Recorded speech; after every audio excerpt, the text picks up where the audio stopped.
علیکم ورحمۃ اللہ۔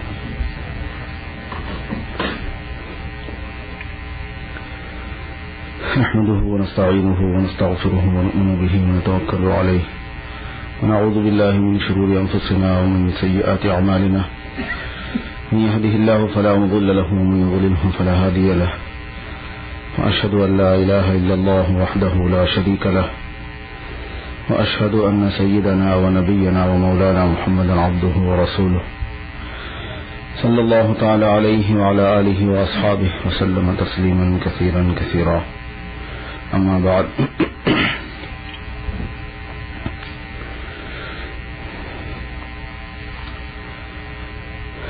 برادران اسلام،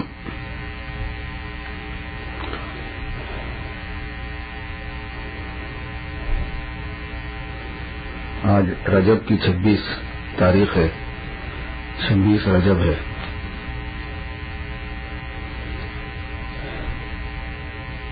یعنی رات جو آئے گی وہ 27ویں رجب ہوگی۔ مفسرین محدثین کا اور اصحاب سیر کا، سیرت نگار جو ہیں، ان کا راجح قول یہی ہے کہ حضور پاک صلی اللہ علیہ وسلم کے ساتھ معراج کا واقعہ اسی رات میں پیش آیا تھا۔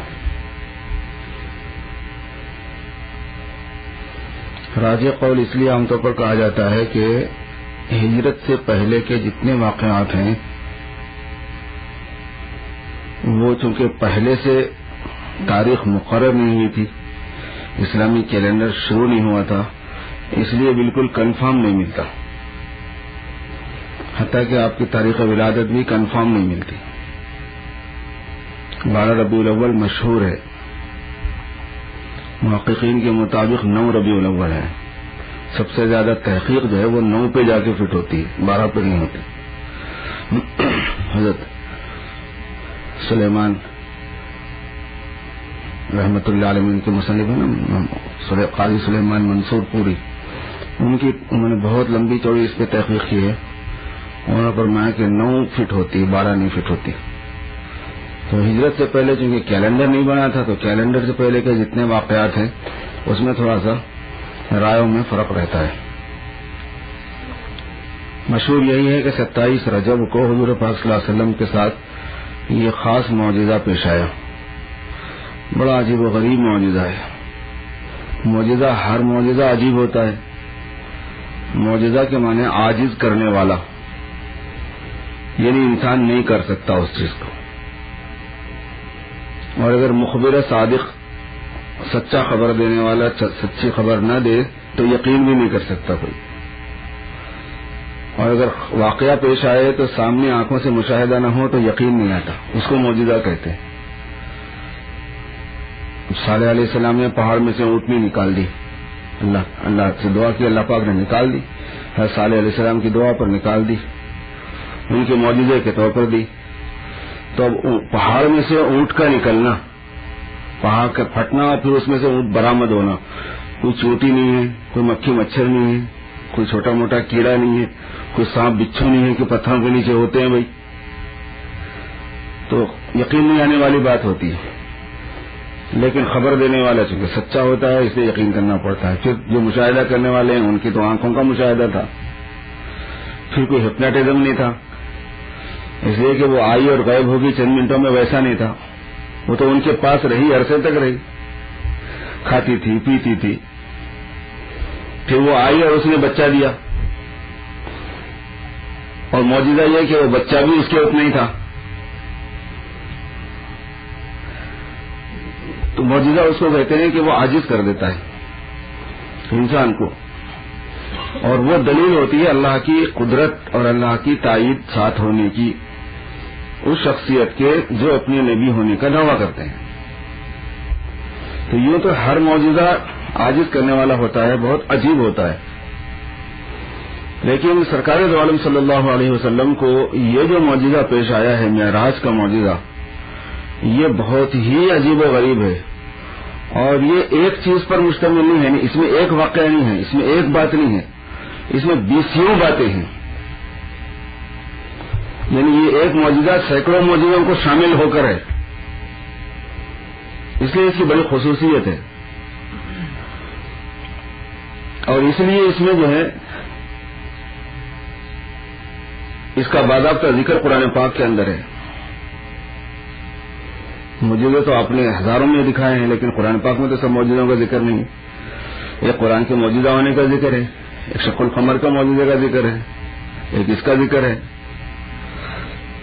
اور بھی کہیں ہیں کچھ، لیکن آپ نے تو ہزاروں معجزے آپ کے ذریعے سے آپ کے دست مبارک پر ظاہر ہوئے ہیں، اس کا ذکر قرآن پاک میں ہے۔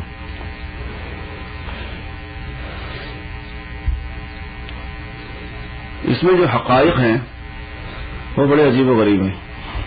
ایک بات تو یہ ہے اس میں کہ آپ دنیا میں رہتے ہوئے آخرت میں جا کر آئے ہیں۔ ایک ہے آسمانوں پر جانا، ایک ہے فیوچر میں جا کے آنا۔ واقعات بتاتے ہیں کہ گویا آپ فیوچر میں گئے تھے۔ میں گویا اپنے سمجھنے کی سہولت کے لیے بول رہا ہوں، ورنہ جو لوگ زمانے کی حقیقت سے واقف ہیں ان کے لیے گویا بولنے کی ضرورت نہیں ہے وہاں پہ۔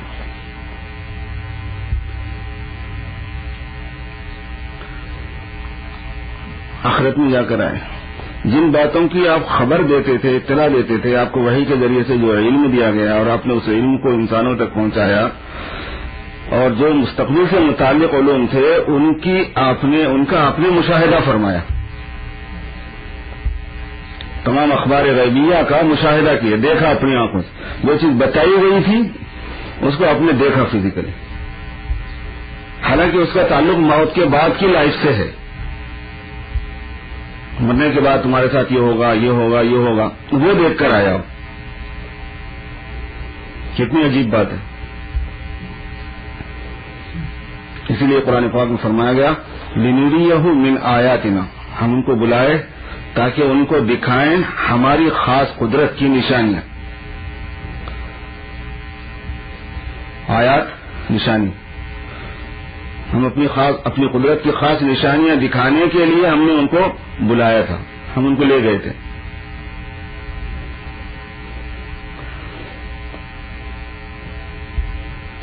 موقع کی نزاکت سے، چونکہ معراج کا واقعہ بہت مفصل ہے، بہت مفصل ہے۔ آج انشاءاللہ تعالی درس قرآن میں معراج کا واقعہ ہی سنا دیں گے تھوڑا سا تفصیل سے، جو معراج سے متعلق آیتیں ہیں ان آیتوں کا درس قرآن کر لیتے ہیں تو معراج کا بیان بھی ہو جائے گا، درس قرآن بھی ہو جائے گا، چونکہ بہت تفصیل طلب ہے وہ۔ اس میں سے ایک بات جو وقت موقع کے اعتبار سے کہ اس وقت تو بہت تھوڑا وقت ہوتا ہے، ایک بات میں اس وقت ذکر کروں گا انشاءاللہ تعالی۔ حضور پاک صلی اللہ علیہ وسلم جب تشریف لے جا رہے تھے آسمانوں کی طرف، تو اس سیر میں، اس جانے میں جو واقعات پیش آئے، ان واقعات میں ایک واقعہ یہ بھی پیش آیا ہے کہ ایک آدمی نے سیدھی طرف سے آپ کو اپنی طرف بلایا، ذرا ادھر آنا، مجھے آپ سے کچھ بات کرنی ہے۔ آپ نہیں گئے۔ پھر ایک آدمی نے بائیں طرف سے آپ کو بلایا، ذرا ادھر آنا، مجھے آپ سے کچھ بات کرنی ہے۔ آپ اس کی طرف نہیں گئے۔ پھر ایک عورت نے سامنے سے آپ کو اپنی طرف بلایا، جس کے دونوں ہاتھ کھلے ہوئے تھے، ہاتھ سگنا جیسے پھیلے ہوئے تھے، اور وہ بہت ہی سنگھارے ہوئے تھے، یعنی اس پہ خوبصورتی کے لیے بیوٹی پارلر کا جو چیزیں کی جاتی ہیں وہ سب چیزیں ہاتھ پہ کی ہوئی تھی۔ اس نے کہا کہ آپ ادھر آئیے، مجھے آپ سے کچھ بات کرنی ہے۔ آپ نہیں گئے۔ جب آگے بڑھ گئے تو جبرائیل علیہ السلام نے عرض کیا حضور پاک صلی اللہ علیہ وسلم سے، یا حضور پاک صلی اللہ علیہ وسلم نے جبرائیل سے پوچھا کہ یہ کون لوگ تھے؟ میں گیا نہیں ادھر، لیکن میں جاننا چاہتا ہوں کہ یہ کون تھے بلانے والے؟ حضرت جبرائیل نے بڑی عجیب بات فرمائی۔ حضرت جبرائیل نے کہا کہ یہ جو سیدھی طرف سے آپ کو بلانے والا تھا،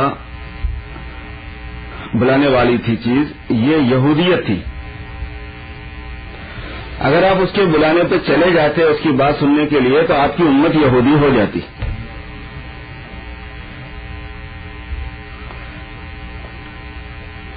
اور یہ جو بائیں طرف سے بلانے والا تھا آپ کو اپنی طرف، یہ نصرانیت تھی، عیسائیت تھی۔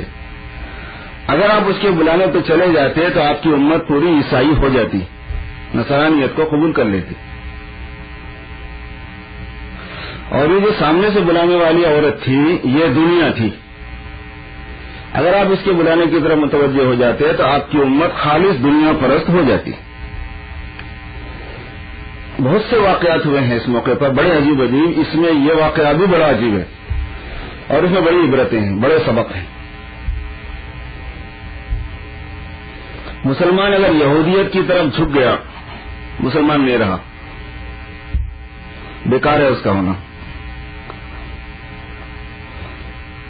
ایسے مسلمان کا مر جانا 1000 درجے بہتر ہے یہودیت کی طرف مائل ہونے سے. مسلمان اگر عیسائیت کی طرف متوجہ ہو گیا تو گیا کام سے.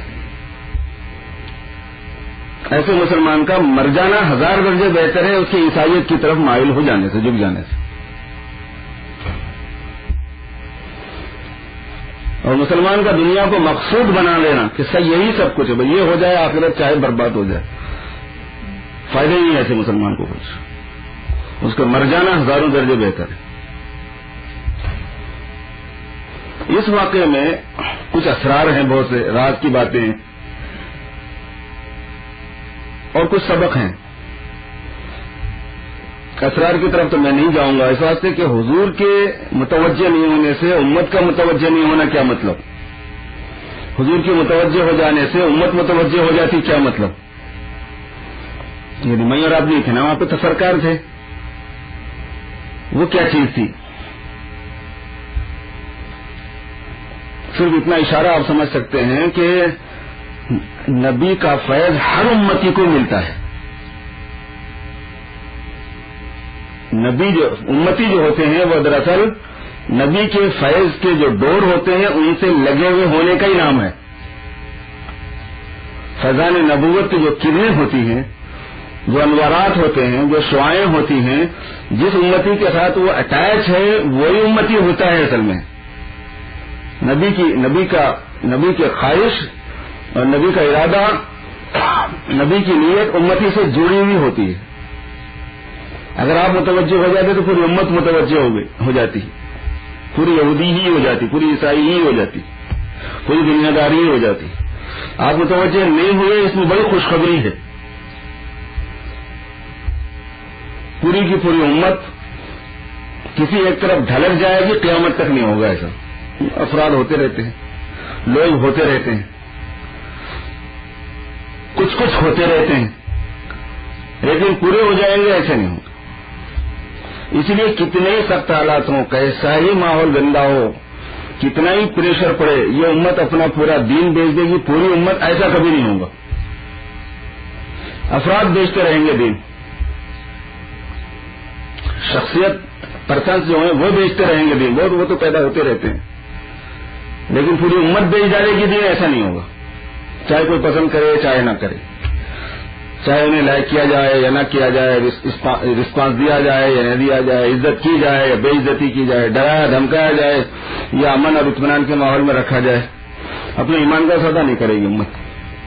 حضور پاک صلی اللہ علیہ وسلم کا یہ فیضان ہے, فیضان نبوت ہے. یہ ایک سائڈ یہ ہے گفتگو کی. دوسری یہ ہے کہ امت یہودی ہو جاتی کیا مطلب ہے,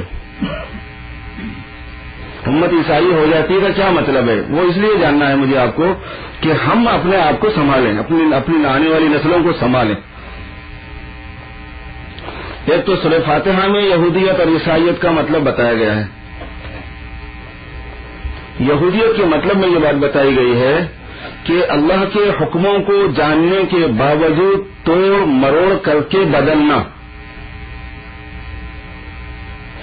کیونکہ یہودیوں نے یہ کام خاص کیا تھا,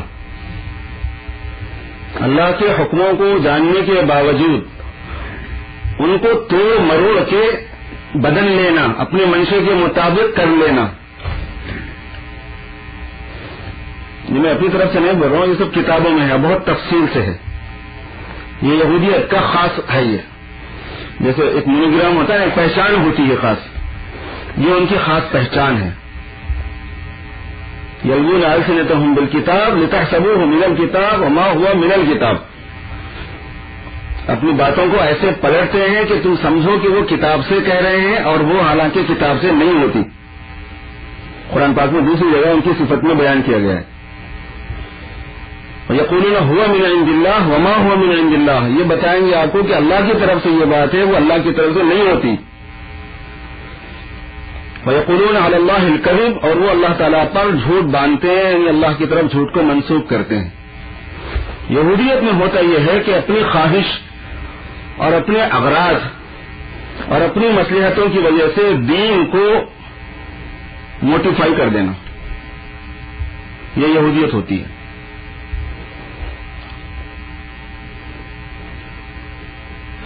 آپ کو پتا ہے کہ یہ بات امریکہ میں بہت ہوتی ہے. امریکہ کے مسلمان اس معاملے میں بہت آگے ہیں. اپنے اغراض اور اپنے خواہش کے مطابق موٹیفائی کر دینا، دین کو بدل دینا. وَيَقُولُونَ هُوَ مِنْ عِنْدِ اللَّهِ، اور اللہ کی طرف منسوب کرنا، کہنا اللہ کی کتاب میں یہ بات ہے، اللہ کے رسول کی سنت میں یہ بات ہے. یہ یہودیت ہے. یہ طبیعت تو چاہتی ہے کہ وہ جزیات بھی بتا دوں، وہ یعنی مسئلے بھی بتا دوں کہ وہ کس میں یہودیت ہے. وہ مگر ایک کامن سینس کی بات ہے، یہ تھاٹ کی بات ہے کہ اس طرح کی جو تھاٹ ہے وہ یہودیت ہے.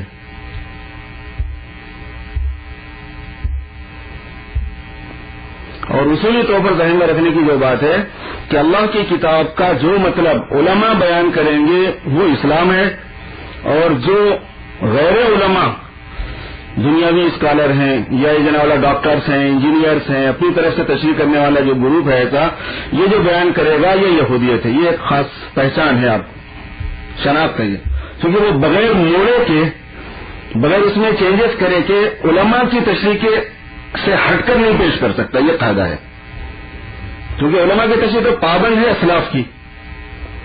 1400 سالوں سے جو تشریح حدیثوں کی ہوتی آئی ہے، آیتوں کی ہوتی ہے، اس کے پابند ہے وہ. اب یہ جو اس کے برخلاف نیا نکالے گا تو جب تک اس کو چینج نہیں کرے گا، بدلے گا نہیں، وہ نہیں پیش کر سکتا، ورنہ ایز اٹ از پیش کرنا پڑے گا اس کو. یہ موٹی پہچان ہے اس کی. ایسا کرنے والے یہودیت کی ترجمانی کرتے ہیں. یلوون السنتهم بالکتاب لتحسبوه من الکتاب وما هو من الکتاب ويقولون هو من عند الله وما هو من عند الله ويقولون على الله الكذب وهم يعلمون.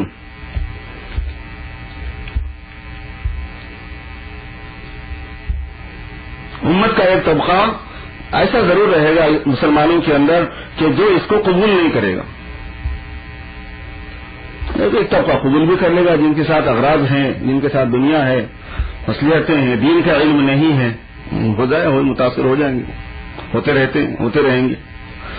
دوسری چیز جو حضور پاک صلی اللہ علیہ وسلم نے فرمائی کہ اگر میں بائیں طرف والے آدمی کی طرف متوجہ ہوتا تو وہ عیسائی ہو جاتے.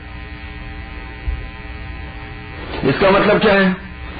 سورہ فاتحہ میں جو عیسائیت کی ترجمانی کی گئی ہے خاص، وہ یہ ہے کہ لا علمی کی وجہ سے کنفیوژن کا شکار ہو کر غلط راستے پر پڑنا.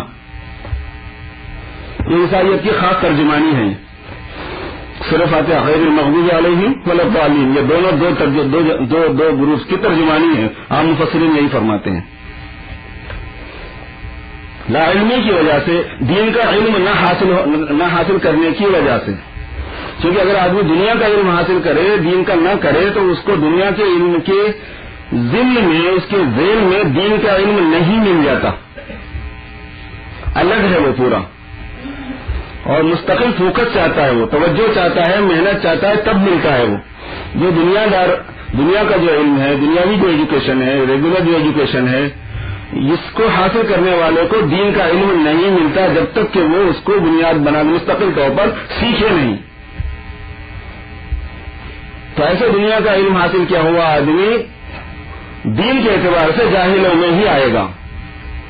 دنیاوی ایجوکیشن ہے، دین ہی نہیں ہے، تو دین کے پاس تو علم اور جہل کا لفظ دین کے اعتبار سے بولا جاتا ہے، دنیا کے اعتبار سے نہیں بولا جاتا. تو دین سے، مذہب سے لا علم ہونے کی وجہ سے کنفیوژن کا شکار ہو کر کا مطلب یہ ارادی طور پر غلط راستے پہ جانا نہیں چاہ رہا، لیکن غیر ارادی طور پر غلط راستے کو پکڑ رہا ہے، غیر شعوری طور پر، غیر ارادی طور پر، اور مذہب کی نیت سے. دیکھیں مذہب کی رہنمائی نہیں ہے، چلے جا رہے. ایک یہ ہے غلط چیز کو مذہب سمجھ کے اپنی نیک نیتی سے، نیت خراب نہیں ہے، نیت اچھی ہے، علم نہیں سیکھا. کنفیوژن ہو گیا. تو کنفیوژن کا شکار ہو کر علم حاصل نہیں کرنے کی وجہ سے غلط راستے کو پکڑ لینا یہ عیسائیت ہے جس کو ضالین سے بیان کیا گیا ہے. تو اس کا مطلب یہ بنا کہ حضور پاک صلی اللہ علیہ وسلم یہ فرما رہے ہیں کہ اگر میں ادھر متوجہ ہو جاتا تو میری امت عمومی جہالت کا شکار ہوتی اور عموماً کنفیوژن کا شکار ہو کر غلط راستے پر پوری کی پوری بحیثیت مجموعی امت پڑ جاتی. کچھ بھی ان کے بعد حق باقی نہ رہتا. مجموعی امت اس لیے مراد ہوتی یہاں پر کہ پچھلی امتوں کے ساتھ یہی ہوا, پوری کی پوری امت ہی بگڑ گئی. کوئی صحیح عقیدے والا رہتا ہی نہیں پھر اس میں, اس امت میں نہیں ہوگا. اور نہ ایسا ہوگا کہ آدمی اپنی اغراض اور مقاصد کی وجہ سے اپنی جان بوجھ کر تبدیلی اور تحریف مذہب میں کریں, قرآن میں کریں, حدیث میں کریں, مذہب میں, ایسا بھی اس امت میں نہیں ہوگا. مجھے آپ کو سبق یہ لینا ہے کہ اس بات پر غور کرنا ہوتا ہے کہ ہمارا علم اور ہمارا عمل اس میں کتنا بیلنس ہے, اس میں کتنی احتیاط پائی جاتی ہے, خدا کا خوف پایا جاتا ہے. اور تیسری چیز جو آپ صلی اللہ علیہ وسلم نے فرمائی کہ اگر میں سامنے والی خاتون کی طرف متوجہ ہو جاتا تو میری امت دنیا دار ہو جاتی.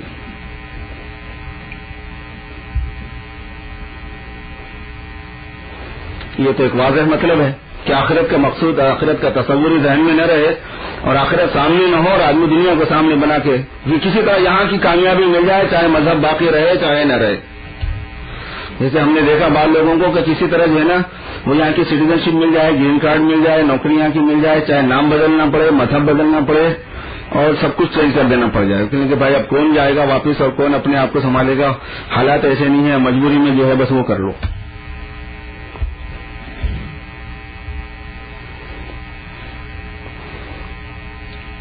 عادات اور عمل کے اعتبار سے یہودیت اور نصرانیت ایک دوسرے معنی میں بولی جاتی ہے زیادہ تر. وہ یہ ہے کہ جس کی بنیاد مال پر ہوتی ہے وہ یہودیت کہلاتی ہے, اور جس کی بنیاد حسن پر ہوتی ہے وہ عیسائیت کہلاتی ہے. بس حسن پرستی, عورت پرستی, انجوائے کرنا, مزے کرنا, لطف لینا, یہی ہے اور کچھ کام ہی نہیں ہے. یہ عیسائیت کی بنیاد ہے. نصرانیت میں یہی ہے. اور یہودیت میں مال ہے, ایک پینی کے واسطے مر جانا لیکن چھوڑنا نہیں. سب کچھ مال ہے, سب کچھ مال ہے, یہ سب کچھ عورت ہے, یہ سب کچھ عورت ہے. انہوں نے فرمایا کہ قیامت قریب ایسا وقت آئے گا کہ لوگوں کا قبلہ عورتیں ہوں گی. وقبلتہم نساؤہم, منہ تو ہمارا قبلے کی طرف ہوگا لیکن اصل منہ عورت کی طرف ہی ہوگا. عورت کہہ رہی ہے خرچ کرو تو کر رہے نہیں تو نہیں. کتنے لوگوں سے ہم جب چندے کی بات کرتے ہیں تو کہیں ذرا میں گھر والی سے پوچھ لوں, اکاؤنٹ اس کے پاس, ڈومینیشن اس کا گھر پہ, پوچھ کے کر رہے ہیں, پوچھ کے جا رہے ہیں, پوچھ کے آ رہے ہیں, پوچھ کے واش روم کو جا رہے ہیں.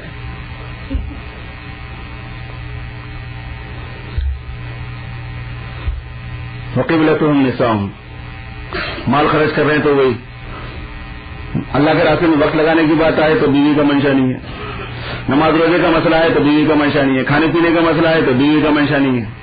یہ قبلتہم نساؤہم تو اور کیا ہوتا ہے پھر. یہ صفات اور عادات کے اعتبار سے اور ایک معاشرت کے اعتبار سے ہوتی ہے یہودیت اور نصرانیت. طور طریق, تہذیب, کلچر, ثقافت. اس کا مطلب یہ بنا میرے دوستوں کہ معاشرت کے اعتبار سے, ثقافت اور تہذیب کے اعتبار سے, صفات اور عادات کے اعتبار سے, عقیدوں اور افکار کے اعتبار سے تین الگ الگ راستے ہیں. آپ کس پہ ہیں, میں کس پہ ہوں, اس کو طے کرو. کیا چاہتے ہیں میں اور آپ, اس کو طے کرو. عادت کی طرح آگا بٹے, کبھی ادھر کبھی ادھر, کچھ یہ کچھ وہ, اس سے ہم اپنی آخرت کا نقصان کریں گے. نہیں بن پائیں گے کچھ بھی, نہ خدا ہی ملا, نہ وصال صنم, نہ ادھر کے رہے نہ ادھر کے رہے, ایسا ہو جائے گا. تو معراج کے واقعات میں سے صرف ایک بات اپنے اندر یہ مضمون رکھتی ہے, آپ اندازہ لگا لیجیے. میں نے بہت ہی سمیٹ کے کہا, حق تعالیٰ شان مجھے اور آپ کو سب کو عمل کی توفیق دے. سنتیں شروع کرنے سے پہلے ایک دو باتیں اور سن لیجیے پلیز. ایک بات تو یہ ہے کہ جو شب برات ہوتی ہے 15 شعبان, اس میں ہم لوگ شب برات کا جلسہ بھی کر لیتے ہیں اور ساتھ ہی ساتھ فنڈ ریزنگ بھی کر لیتے ہیں. جو ہماری لوکل فنڈ ریزنگ ہوتی ہے ماشاءاللہ آپ حضرات تعاون فرماتے رہتے ہیں, لیکن وہ تھوڑا سا کر لینے سے 60-70 ہزار ڈالر اس میں وصول ہو جاتے رہے ہیں اب تک. پتہ نہیں اس مرتبہ کیا ہوں گا, ابھی تک تو 5-6 ٹکٹ بکے ہیں خالی. تو ڈپینڈ کرتا ہے آپ لوگوں کے تعاون پر. تو اس میں یہ جو ہوتا ہے موقع, اس میں آپ لوگوں کا تعاون چاہیے. ٹھیک ہے, آپ جمعہ میں ہمیشہ تعاون کرتے ہیں, اس سے ہمیں بہت سپورٹ ہے, لیکن یہ کہ اگر 25-50 ڈالر کا ہم نے ٹکٹ خرید لیا تو اس میں ایسی کوئی بات نہیں. ادارے کا اس میں کھانا مقصود نہیں ہے, اس میں تعاون ہی مقصود ہے.